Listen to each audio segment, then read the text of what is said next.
So here we're going to learn how to make a frequency distribution in R. So again, this is the R console. This is basically our command window where we type in all of our commands. The first thing we have to do is type in some data. So I do need an example. So I'm going to go over to look at an example. And in this example, we're looking at certain types of tumors and how often they recur and the length of time in months that the tumor actually occurs after chemotherapy. So we have a whole bunch of data here, and I don't know about you, but sometimes when I type in data, I type in things wrong. So I can actually copy this data in to R. It has to be in a very specific format. If you go down into this example, you will find that I actually have the data in here. You can't see it all because it's off the screen, but I do have the data in here, and I can go copy it. So I don't have to type it in and make a mistake. So it's in the right format. If you go to Home, into the home screen of the class, you will see that I actually have a link in here in Homework Solutions. Actually, I'm sorry, in Course Material, I have a link in Chapter 2, and in any chapter that needs it, you'll see a link in the homework to the actual data. So you can actually, I have them all in the right format for R, so you can just copy that in. So you don't actually have to type anything in. You go to that file and it will have the data in the right format for the homework problems. So now I'm going to go back to R, and I'm going to go ahead and paste in that data so you can see all the data is put in there. Macs and PCs act a little bit different with how they do these, so you'll see a little bit of difference from my Mac computer to your PC, but not a whole lot. Mostly you'd see this in one long line on the PC instead of in two lines like on the Mac. But hit enter and then everything will go in. Make sure that you did in fact get the open parenthesis and the closed parenthesis. If you get a little plus sign here, it means you didn't close the parentheses, so just type in a closed parenthesis and hit enter and it'll close it. So now that we have that in there, we are now going to say we want to find out what the max and min is. So we're going to do a summary. I called this time, so we're going to do a summary of time. Remember to close your parenthesis once you open it. Summary just says it wants to summarize the data. If I hit enter, I will now see that my minimum data value was 1, my maximum data value is 59, so I can actually figure out what my class width should be.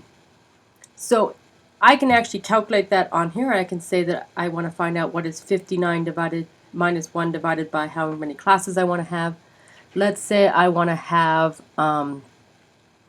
I don't know, what's a good number of classes? Let's just say I want to have 5 classes. So I would do 59 minus 1 in parentheses, so it does that first, and then divided by is a slash by 5, and hit enter. 11.6, remember we always round that up, so we're going to do a class width of 12. So rounding that up. So now I'm going to tell it to break up my number line. So I'm going to do breaks equals, and I want to do a sequence from 1 to, now you don't want to just go up to 59 because your top one might go beyond that, so pick some number above 59. 65 would probably be enough. And then we say we want to do by 12 because 12 is what we figured out the class width should be. So hit enter. You don't see it do anything. It actually did. If you want to see what it did, you can actually type in breaks and it'll show you what it actually created. And it shows you that it created a class that starts at 1, the next one starts at 13, the next one starts at 25, the next one starts at 37, 49, and up to 61. Alright, so now that we have that's figured out, we're then going to go ahead and cut our variable based on those. So we're going to call this time.cut. It's just to give it a name. You could call it anything you want. It just makes sense to call it time.cut just to make it easier on us. And then we're going to equal that to cut. That's a command is to cut. We're going to cut our variable of time using the breaks that we just came up with. And then because it might not know what to do with some values that hit right on the endpoint, we're going to say right equals false. Notice the false is in capital letters, which means that if it hits on the right endpoint, it won't go into that class, it'll go into the next one. And that's all we have to do, and then close your parenthesis and hit enter. Again, you don't see it do anything, and that's okay. We did actually do something. The next thing we want to do is kind of make a frequency table. So I'm going to call that time.frequency, and that's going to equal table time.cut, because I want it to create a table out of that time.cut I just created. Hit enter. Again, you didn't see it do anything, but now if you type in time.frequency, you will see it actually did create a table.